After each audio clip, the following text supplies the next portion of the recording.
Hello, security pros, and thank you for joining us for today's ESA Government Insider webinar, Improving School Security with PASS. In this webinar, you will join Jake Braunger of ESA and Jake Parker of SIA, an advisory council member of PASS, as they explain the important role PASS is playing in designing what school security funding should go towards. ESA is an advocate for increasing funding for school security. However, a lot of people have talked about the need to improve security at schools, but few lay out concrete ideas. That is not the case with PASS, which stands for Partner Alliance for Safer Schools.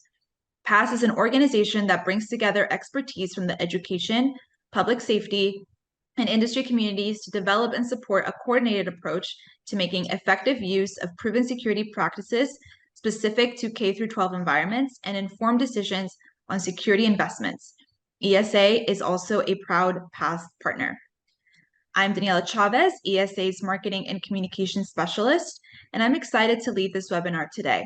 But before we dive in, I'd like to provide some tips for those of you joining us on your first webinar. You will be muted for the duration of this session, but that doesn't mean that we don't want to hear from you. If a question or comment comes to mind at any point during today's session, click the Q&A icon at the bottom of your screen, and I'll ensure that we save some time for your questions with our experts today. We also will be recording this webinar, so you can share it with your colleagues and rewatch the on-demand session on ESA's YouTube channel, and it will be streaming live on ESA's Facebook page as well. If your company is a member of ESA, we thank you, and we hope you're utilizing your benefits to save, expand your team, and get connected to the ESA community. If you're not yet a member of ESA, check us out. We are the largest and longest standing association serving the pro-installed electronic security and life safety industry. Our members are integrators, dealers, monitoring centers, and even manufacturers and service providers in the space. You'd be surprised at the power an ESA membership holds for your company, and get a feel for all of the ESA benefits, including savings on business insurance, training, customized in-house onboarding and professional development programs, peer networking groups, government advocacy programs, certifications that satisfy state licensing, and in some cases are also alternatives to NICET at esaweb.org. One of our membership specialists would be happy to walk you through these benefits and the application process. We at ESA realize your time is valuable, and we appreciate you spending some of that time with us today. So without further ado, I'd like to hand it over to Jake. Jake, please take it away. All right. Well, thank you, Daniela. Hello and welcome to our second ever episode of ESA Government Insider. I am Jake Braunger, ESA's Vice President of Advocacy and Public Affairs, and we're glad you could make some time to join us today. For a reminder of for those who might not have been able to join us on the last one, the new Government Insider is a bi-monthly webinar where we hope to really digest what is taking place in Washington, D.C. and around the country by discussing important topics with subject experts and policy leaders. For this episode, we're going to be talking about school security and a little bit more specifically PASS, because school security is such a kind of broad issue. But PASS, the Partner Alliance for Safer Schools. Very often, our ESA members and their teams hear that we are advocating for an increase in school security spending. But what does that mean exactly? Well, some politicians think that school security is better solved with an increase in funding for school administration, especially mental health counseling. Other politicians have advocated more for teachers training themselves how to use firearms, to hire more school resource officers and police security officers as well. ESA has a different way of talking about school security, and so does our special guest today, not Jake Parker. We got Colby Williams of SIA, ladies and gentlemen. Colby Williams joined SIA with 7 years of experience in public policy and government affairs from various statewide elected officials and nonprofits and campaigns as well, and several years of experience teaching high school government and history. So, Colby, you know how government is supposed to work, and then you also know how it actually does work. So it's great to have you on here. And Colby also has a bachelor's degree in political science and a master's degree in education and public policy from Mississippi State University, as well as an MBA from Mississippi College. So, Colby, thanks so much for joining us. Yeah, thanks, Jake. I'm excited to be here and appreciate you and the whole ESA team, and I'm looking forward to our conversation. Great. Well, I know, let's just jump into it, I guess. So PASS, what is the purpose of this alliance? Yeah, so the Partner Alliance for Safer Schools, PASS, is a nonprofit organization that brings together experts from the education, public safety, and security industries to develop and support best practices and recommendations for school safety.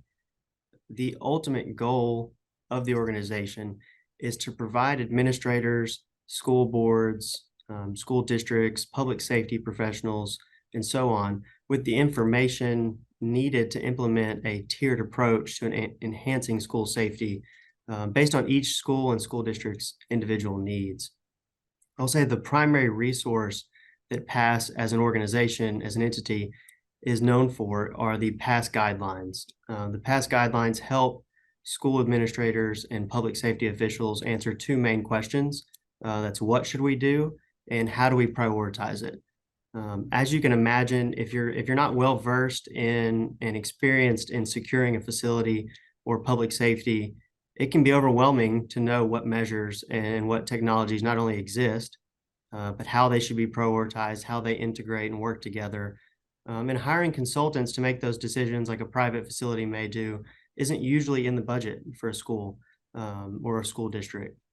So the PASS guidelines and resources really help close that gap between the industry and the credible resources and then education public safety professionals. Well, I know in the guidelines, obviously security is, the biggest part, and that there's different levels to it, different, whether it's at the classroom level or the larger community level. But so how are they talking about security? Are they, saying that teachers should have street sweepers, or, should every student go spend an hour in counseling every day? I mean, how are some of these guidelines looking so far, and how does that relate to the industry? Yeah, so Jake, it's important to note that the school safety challenges and the threat landscape are multifaceted and complex, and it requires an overall holistic and comprehensive approach. And while mental health and armed personnel on school campuses are really important issues and important conversations to be addressed, the PASS guidelines and PASS as an entity is focused on specific actions that raise the immediate baseline of security at a school. So limited to the policies, procedures, and technologies that can be put in place. So that when other prevention efforts fail, the actual facility security measures are still in place to pick up that slack. And to further point out how they're going about security, the PASS guidelines are developed in the layered and tiered approach, which is, as the security industry has always recognized, the best approach to security is one that is layered.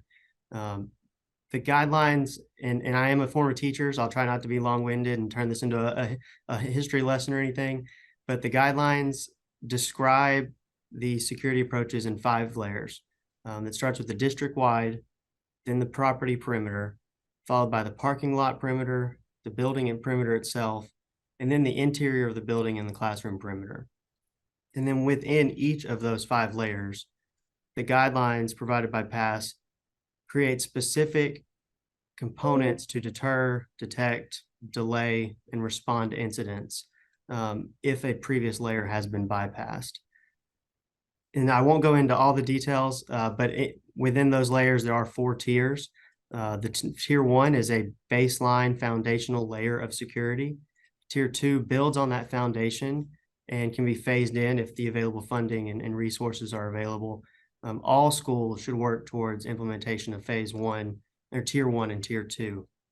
Tier 3 is a step higher. It's a little more specific tier of security for each school's specific needs. That's normally pursued after tier 1 and tier 2 have been implemented, and there's a risk assessment, finding any holes in that specific campus. And then tier 4, the highest tier, is an overall arching security plan that often requires multiple years of planning, district or state level funding for complete implementation. But like I said, it's 5 layers divided up with 4 tiers in each for a complete and comprehensive approach. Fantastic. Yeah. And as was mentioned earlier, SIA is a partner of PASS, and as is ESA. What is it about the alliance that SIA wanted to be a part of it? And can you speak a little bit about kind of the different groups that are involved in it? I mean, it's not just SIA and ESA, but they've got experts from a variety of fields. Right. And yeah, that's a great question. And I will add a little bit of my history lesson here. So for some context, SIA is actually one of the co-founders of PASS originally. Back around 2013, 2014, SIA and NSCA were both maintaining school security working groups and interest groups within each of our own associations. And at that time, because of the growth and success of both of those groups, our two organizations decided to collaborate on those efforts, our two associations. When those collaborative efforts continued to grow, the decision was made that the working group at the time between the two groups needed to be its own entity and its own nonprofit. So in 2015, those interested parties went from a working group within associations to the actual entity, a standalone nonprofit of PASS, with the goal of creating those guidelines. And I'd like to say the question of, what makes an association or a company want to be a part of it, aside from all the great things that PASS offers for school and public safety professionals that we've already talked about, one of the things that is so beneficial for PASS members is the ability to cut through the noise, the partisan politics that always comes when you start talking about school security, the gun debates, and focus on advancing policies and procedures and actual plans for implementing security technologies that is vendor agnostic and is developed by credible professionals and experts. For example, as you asked, the PASS Advisory Council is made up of various industry associations like ours, school leaders, parents, which I find is very important, security directors, architects, integrators and consultants, product manufacturers, and the list goes on. All these interested parties working together for that common goal of providing resources to better secure our schools and protect our kids and teachers. And that's one of the things I know certainly stands out to me is the breadth of the expertise that has been brought together through this group. And in less than a decade, they've had a lot of accomplishments. I know some people even have asked them to expand beyond K through 12, which is really their focus right now. But can you speak a little bit about some of the accomplishments and progress that the Alliance has made so far? Yeah, for sure. And so when you're talking about accomplishments, it's kind of hard to truly quantify accomplishments in a more traditional sense when you're promoting a standard or a guideline. But there has been, as you mentioned, tremendous success in the roughly 10 years since the formation of PASS as an entity and the guidelines, which are now in version 6. That has been almost every other year those guidelines have been updated. One of the first that comes to my mind is that and I think is a big deal, is that the U.S. Department of Homeland Security, specifically CISA, recognizes the PASS guidelines as a standard for school security recommendations and resources. They promote it on their website. They promote it at events. When schools are working with DHS and the federal government on grant opportunities, it is guidance that is provided directly from the U.S. Department of Homeland Security.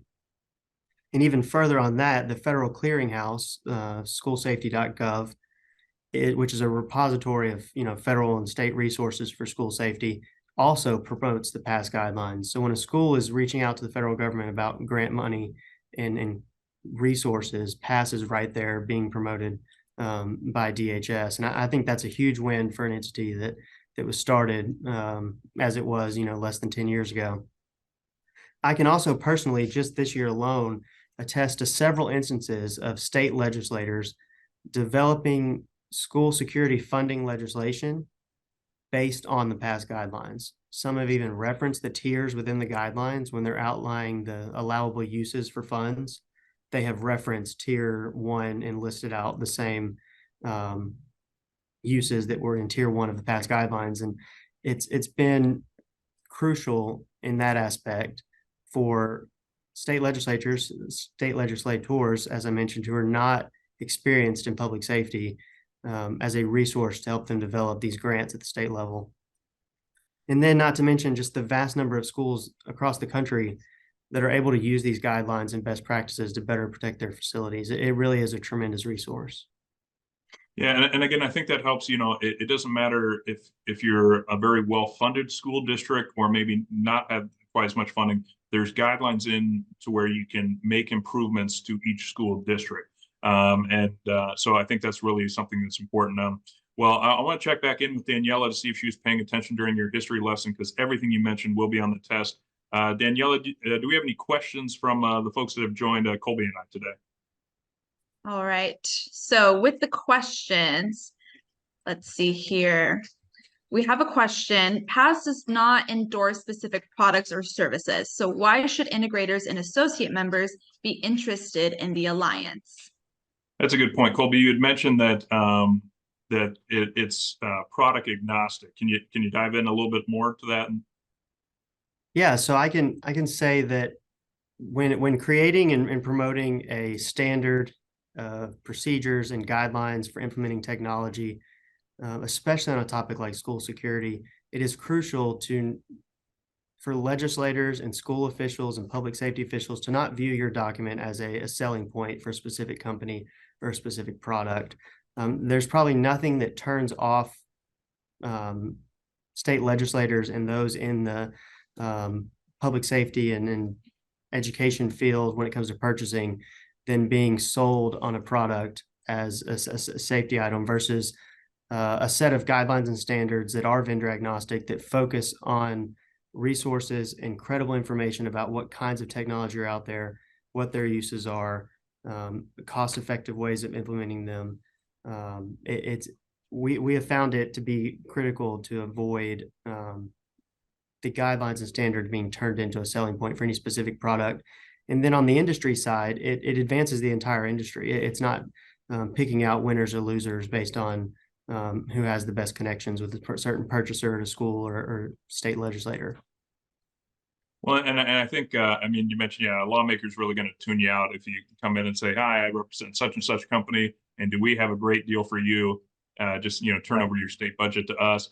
And so I wanted to talk a little bit about that. I know the work you do, and Jake and the rest of the team at CN, of course, us here at ESA are very locked in on this issue.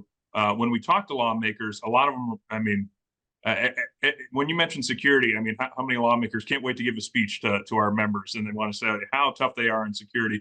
But I think a lot of times, especially as it pertains to school security, they aren't sure exactly what that is. And, they think they can take a little bit of money and put it somewhere, a grant or, some additional funding. Do you think that PASS is essentially helping the members of our organization speak with a little bit more authority on this issue, so that when we directly engage with the lawmaker, they can kind of be a little bit more at ease? Yeah, and I think that's a great way to put it, is helping our industry members, partners of PASS, better speak to the issue. Like I said in the previous answer, the ability for PASS as an entity and the guidelines to provide this kind of information, this credible, high level, high expertise level of information on how and where to spend money on school security, regardless of who the audience is, whether it's federal, state, or local lawmakers, whether you're talking to school district officials. It's crucial that the guidelines are applicable across the board. And to the last question, as I mentioned earlier, being vendor neutral is very important for this topic as well.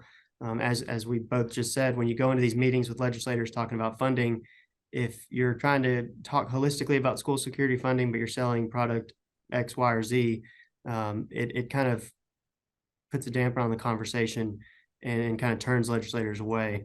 PASS gives our organizations, companies within our industry, a way to cut through the politics, cut through the gun debate and the arguments about mental health funding, and really focus on that first level of securing our school facilities and protecting students. Mm-hmm. Well, I want to turn back to Daniela, but before I do, I want to talk a little bit about the legislation that ESA has been tracking this year. We've seen over 75 bills that we would, describe as a school security bill. These are primarily at the state and federal level. Some of them have passed at the state level, additional kind of grant funding or just a general kind of increase in school safety. But there's about a dozen or so bills that popped up this year. I know when we did Security Hill Day with you earlier this year, we were very excited. There was a lot of legislation. In fact, some of the lawmakers we met with introduced bills right after we left for increasing school funding, but we've seen very little movement. I think a lot of people know that Congress might have a little dysfunction, but what's kind of your take on it? Yeah, and to that point, we have seen a record number of school security related bills introduced across the country at the state level. And from what I can tell, most states, majority of states have passed at least one in the last 2 years. And that's a trend that's not, it's only increasing and it's going to continue through 2024. But you're right, at the federal level, there are over a dozen pieces of legislation that have been introduced and may be discussed here and there, but are really not gaining traction and movement. And in my opinion, based on my experience here in DC, it really comes down to two things. And the first is what you mentioned. It's not news for anybody, but it's the dysfunction in Congress. It's the dysfunction at the federal level. The political divide right now is well known, and it's holding up good legislation across the board for all industries. And it's partially why we have seen so many states step up on this issue in the last few years, and we will continue to, is because of that gridlock federally. And then among that gridlock, funding and appropriations is one of the hardest things to obtain consensus on. So not only is there a partisan gridlock on generally and on the school security issue, but now you're asking for more money, and that's nearly impossible. The second reason is that, and it was kind of mentioned before, anytime school security is mentioned, whether it's in a meeting with staff on the Hill or a formal congressional hearing, the conversation is always going to turn to guns and armed personnel. It just is. It's every single time. And neither side is ready to hash out a resolution on that issue. It's nearly impossible right now to discuss school security measures with anyone on the Hill and be able to stay focused on what we want to talk about, and that's technology and procedures and policies.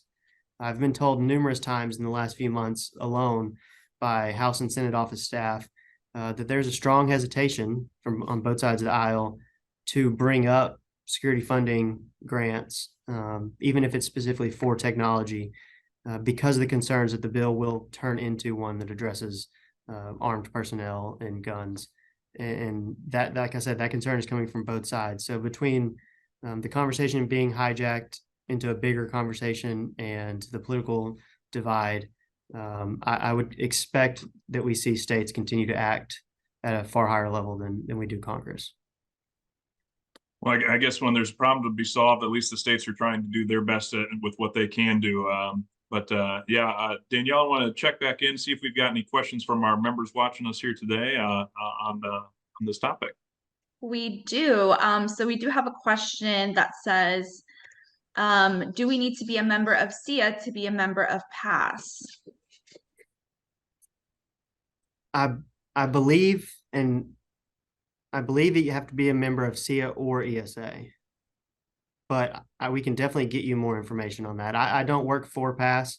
I just work closely with them but I believe you have to be a member of SIA or ESA, but we can get more information on that.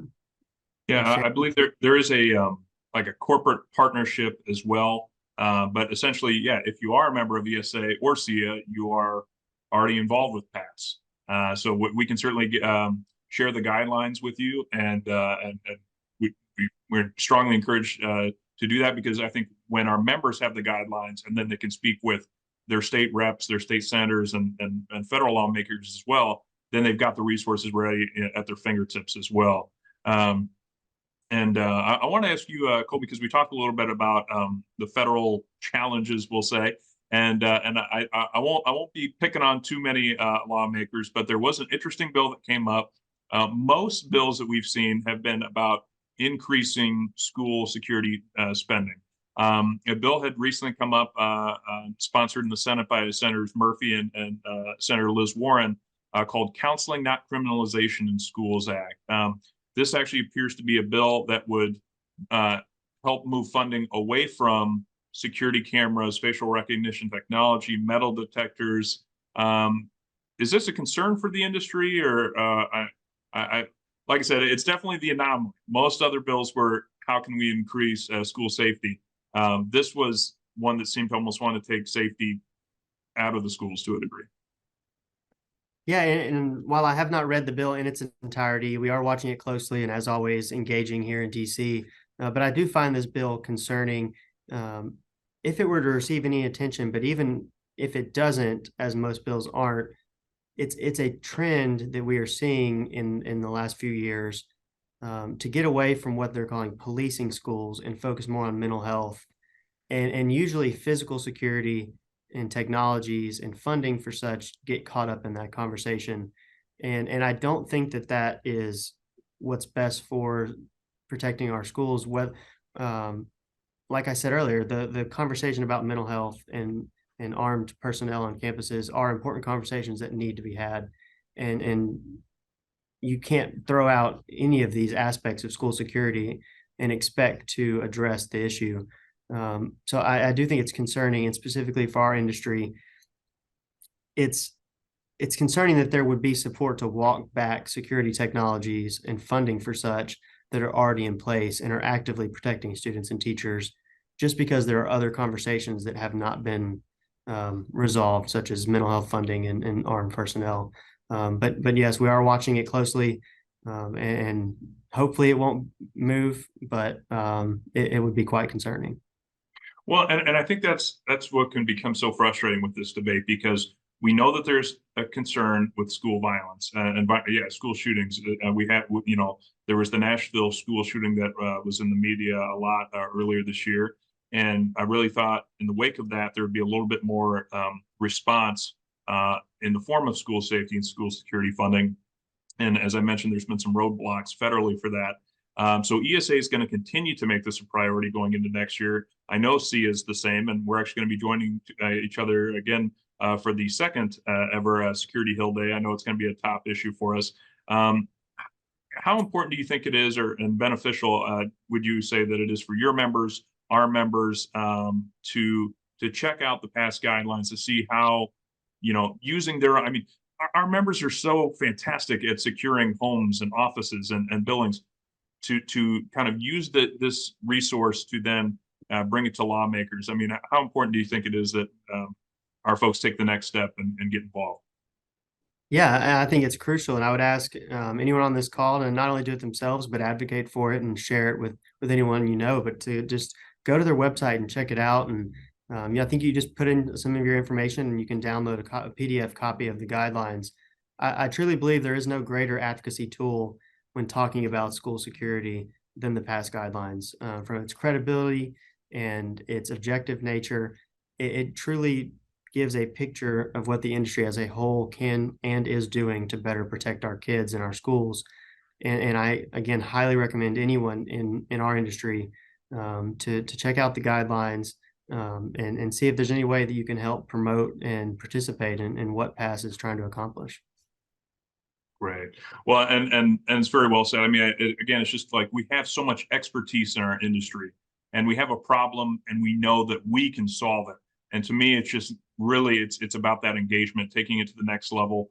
And again, being that passes, it's product agnostic, it's brand agnostic.